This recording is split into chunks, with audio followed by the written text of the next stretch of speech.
কখনো গুপ্তধন পাওয়ার লোভ, কখনো বা বিপদের ভয়। মানুষের সরলতা পুঁজি করে চলে লোক দেখানো তন্ত্রমন্ত্র ও সাধনা। আর সেই খরচের কথা বলে হাতিয়ে নেওয়া হয় মোটা অঙ্কের টাকা। এভাবেই প্রতারণার রমরমা বাণিজ্য চলছে নাটোরের চৌমোহন গ্রামে, যাদের প্রধান টার্গেট প্রবাসীদের পরিবার। স্থানীয়দের অভিযোগ, পুলিশের অভিযান আর বিশেষ নজরদারির মধ্যে দিব্যি অপকর্ম চালিয়ে যাচ্ছে চক্রটি। এমন দৃশ্যে যে কেউ ভরকে যাবেন। কখনো এমন অদ্ভুত অঙ্গভঙ্গি, কখনো গলা থেকে পা পর্যন্ত মাটিতে পুঁতে রাখা হয়। অদ্ভুত কণ্ঠ আর অঙ্গভঙ্গিতে বোঝানো হয় অশরীরী শক্তির উপস্থিতি। মন্ত্রপাঠ ও পূজার কথা বলে সমস্যা সমাধানের আশ্বাস, বিনিময়ে চাওয়া হয় অর্থ।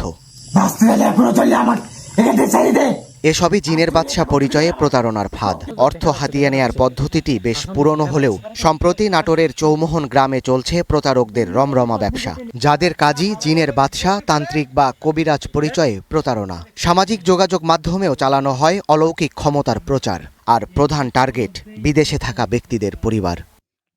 প্রথমেই বলে যে আপনাদের 21 টাকা বা 300 টাকা দিতে হবে, হাজিরা দিতে হবে রাতে, আর এরপরে জিন যা চায় তা আপনি দিবেন। বিভিন্ন ভাবে বংশ নির্বংশ করবে, আমাকে জ্যান্ত পুঁতি হলা দিবি, পরি দিয়ে উঠাই নিয়ে আসবে, এইভাবে ভয় দেখা আমার থেকে 1.5 লাখ টাকার উপর নিছে। অভিযোগ বেশি, অভিযোগ দায়ের করলে তো মামলা হবে, সে ন্যায় নাই। মাইজবান থানার যে ওসি তখন এগুলো দেখেই নাই। চৌমোহন গ্রামে ভোটার সংখ্যা মাত্র 1500, অথচ জিনের বাদশা 37 জন, যাদের সহযোগিতা করেন আরও 2 শতাধিক সক্রিয় তরুণ সদস্য। পার্শ্ববর্তী কুশমাইল ও সংগ্রামপুর গ্রামেও আছে প্রতারকদের আস্তানা। প্রবাসীদের সাথে বিশেষ করে এটা এক প্রকার চিটিং করে টাকা পয়সা নেয় আর কি। এরা অ্যাক্টিং করতে করতে দেখা যাচ্ছে যে সাধারণ মানুষ এদের বিশ্বাস করা শুরু করে দিচ্ছে। জিনের ব্যবসা না, এটা পাশাপাশি আবার মাদকের ব্যবসাও আছে। ভুক্তভোগীদের বক্তব্যে উঠে আসে কথিত জিনের বাদশা সোহান, ইমরান, সম্রাট, রাশিদুল ও রোকনুজ্জামানের নাম। অভিযোগের বিষয়ে যোগাযোগের চেষ্টা করলে গা ঢাকা দিলেও ফোনে হুমকি ধামকি দেন অভিযুক্তরা।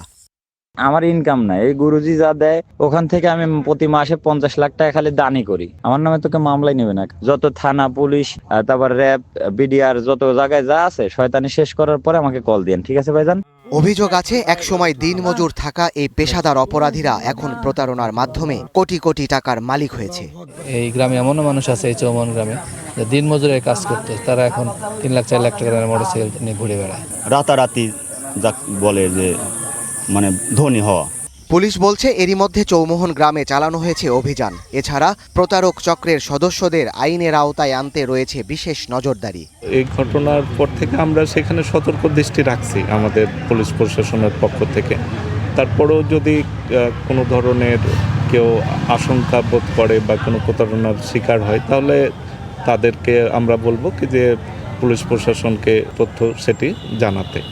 স্থানীয়দের অভিযোগ, অপরাধীদের ধরতে পুলিশি তৎপরতা থাকলেও তার সুফল পাচ্ছেন না ভুক্তভোগীরা। Desk report, star news.